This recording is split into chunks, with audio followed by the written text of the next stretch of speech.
Isang mapagpalang umaga sa ating lahat, mga kapatid ko kay Kristo, mula sa The Solid Rock Morning Devotion.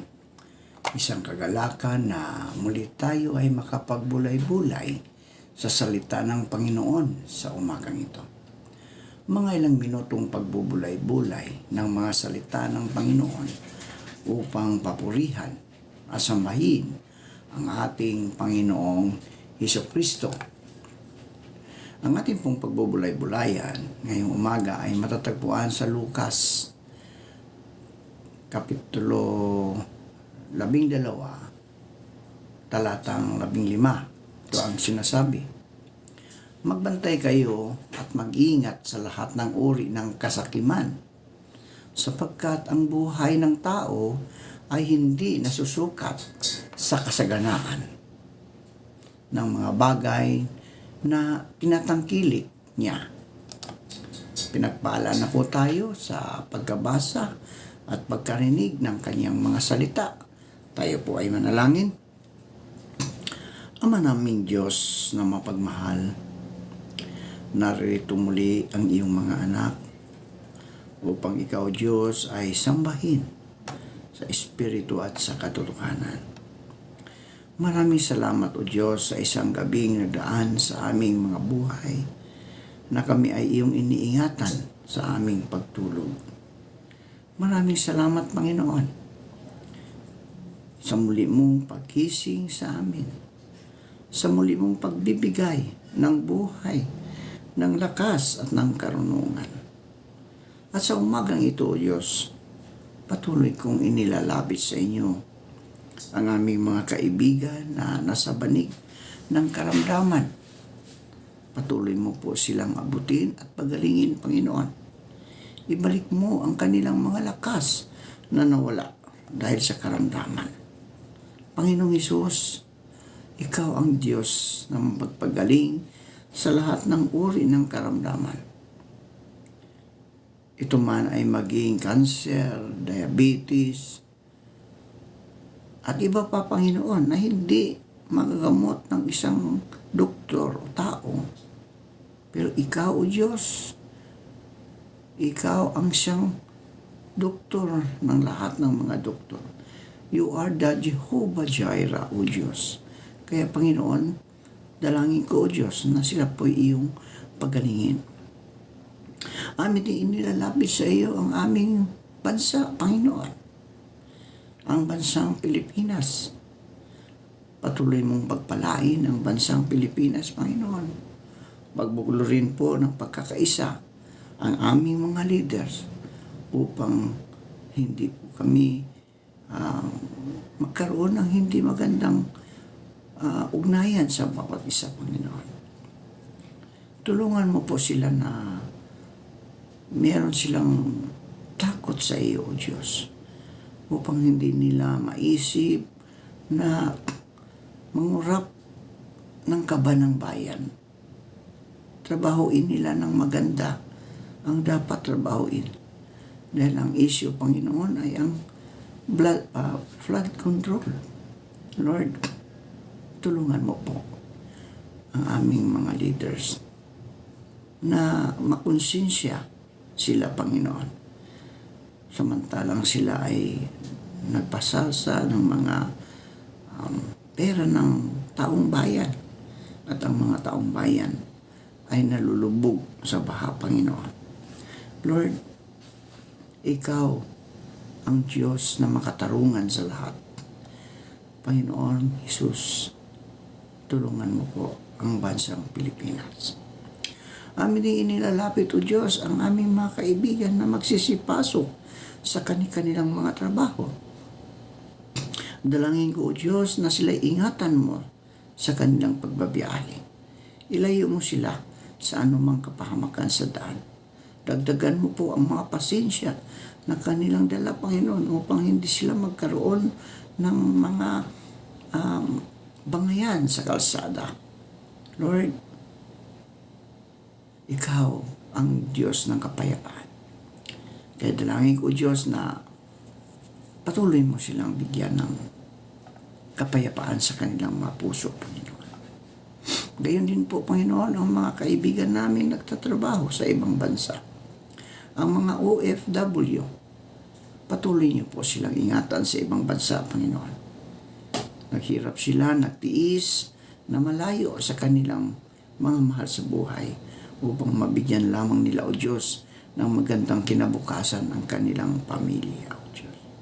Gayon din po, Panginoon, patuloy kong tinataas sa inyo ang mga kaibigan namin, mga nagmamigrate na sa ibang bansa. Nakatira na sa ibang bansa, sa New Zealand, sa Canada, sa Australia, sa United States, at iba pang parte ng mundo, O Diyos, na sila iyong ingatan diyan. Gamitin mo sila upang ang iyong mga salita ay maihayag sa buong mundo, Panginoon. Panginoong Isus, salamat sa buhay at lakas na pinagkaloob mo. Amin din inilalapit sa iyo, O Diyos, ang aming mga kaibigan na naghahanap na ng trabaho. Ito man ay lokal o abroad. Naway makasumpong sila ng trabaho sa tulong ng iyong banal na Espiritu. Amin din inilalapit sa inyo, O Diyos, ang aming mga lolo at lola, mga senior, Panginoon, na sila ingatan mo. Ilayo mo sila sa anumang karamdaman, Panginoon. Pandungan mo sila sa panahon ng malamig ang panahon, O Diyos. Mainit ang panahon. Lord, tulungan mo po ang aming mga lolo at lola. Ikaw ang isang patuloy na magbigay sa kanila ng kalakasan, Panginoon. Gayon din po, Panginoon, aming inilalapit sa inyo ang mga kaibigan namin nagsiselebrate ng kanilang kaarawan. Lord, patuloy mo silang pagpalain. Maging ang nag-celebrate ng kanilang wedding anniversary, pagpalain mo sila, O Diyos. Ang pagmamahalan ay patuloy na naghahari sa kanilang mga tahanan. Salamat, Panginoon, sa mga katugunan, sa aming mga panalangin, sa pangalan ni Kristo na aming Diyos at tagapagligtas. Amen. Ano ang laman ng bag mo? Yun po ang pamagat ng ating pagbubulay-bulayan ngayong umaga. Napansin mo ba na kung paanong bawat isa sa atin ay may dalang bag? May dalang bag. May malaki, may maliit, may backpack, may shoulder bag, may sling bag, may eco bag, at minsan may bitbit pa tayong supot. Pero hindi lang ito tungkol sa literal na bag, mga kaibigan. Ang gusto kong tanungin ngayon ay, ngayong araw na ito, ano ang laman ng bag mo? Ano ang laman ng bag mo? Sa buhay, meron tayong tinatawag na spiritual bag. Ito ang ating puso. Ito ang ating puso, isipan at kaluluwa. Dito natin inilalagay ang lahat ng ating iniisip, nararamdaman, at pinaniniwalaan. Ang problema, minsan, punong-puno ang bag natin ng mga bagay na hindi naman nakakatulong sa ating buhay Kristiyano. Kaya ngayong araw, titingnan natin kung ano ang dapat at hindi dapat laman ng ating bag. Number 1, minsan puno ang bag pero walang kwenta ang laman.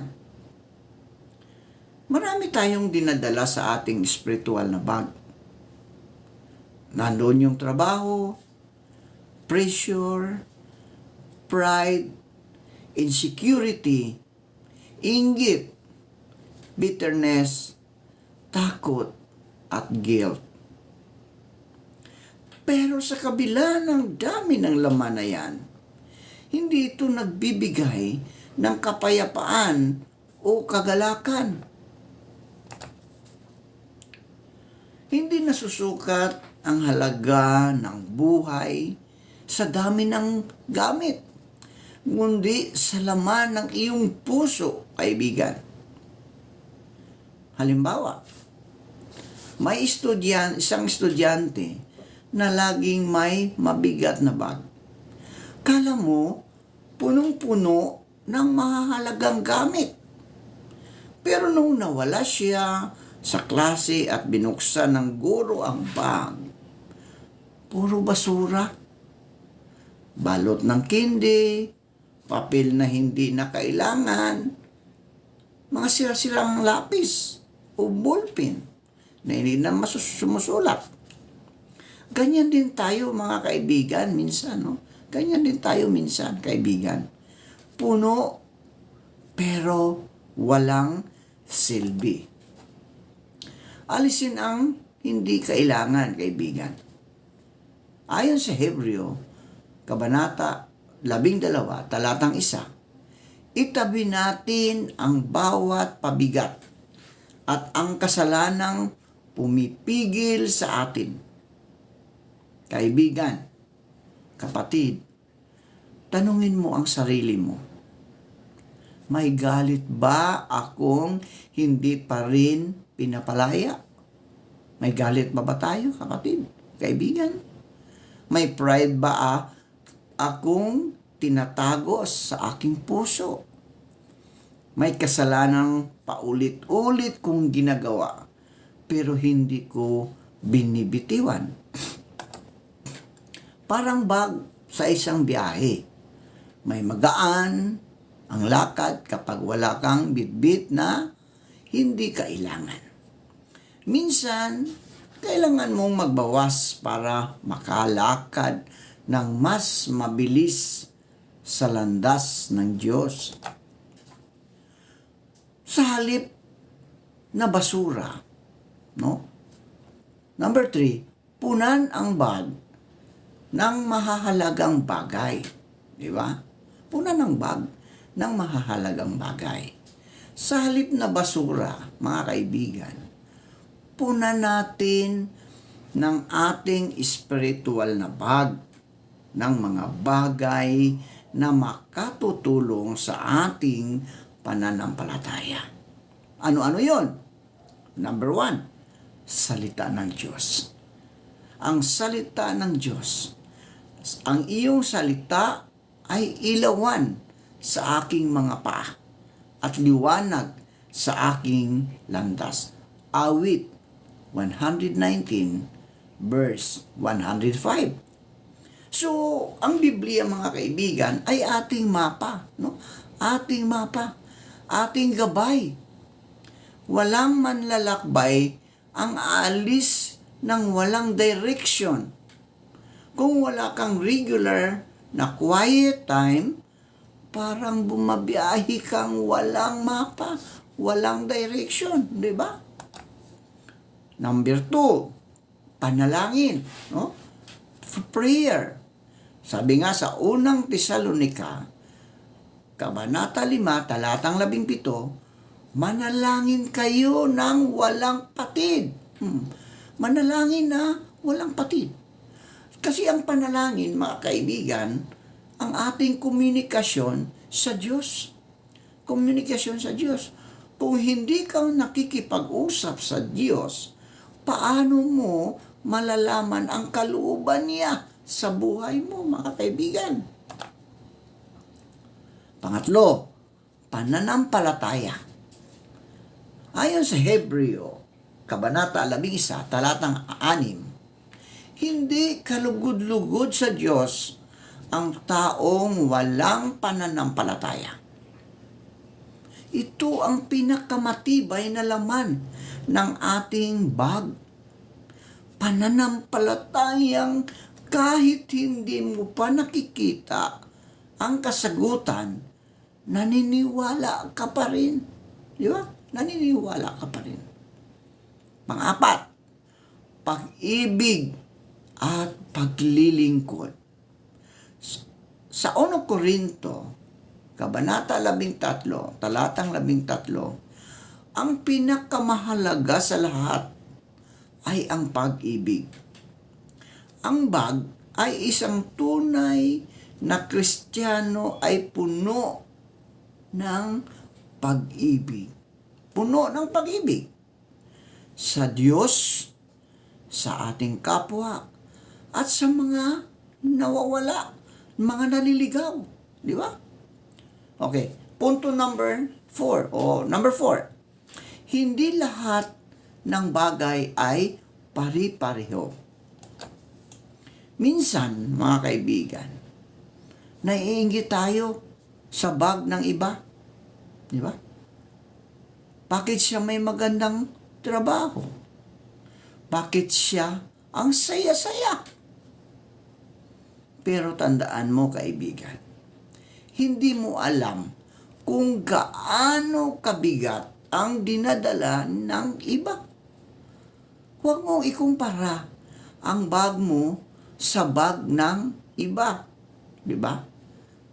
Ayon sa Galatia 6, talatang 4 hanggang 5, siyasatin ng bawat isa ang kanyang sarili, sapagkat ang bawat isa ay may sariling pasaning dapat dalhin.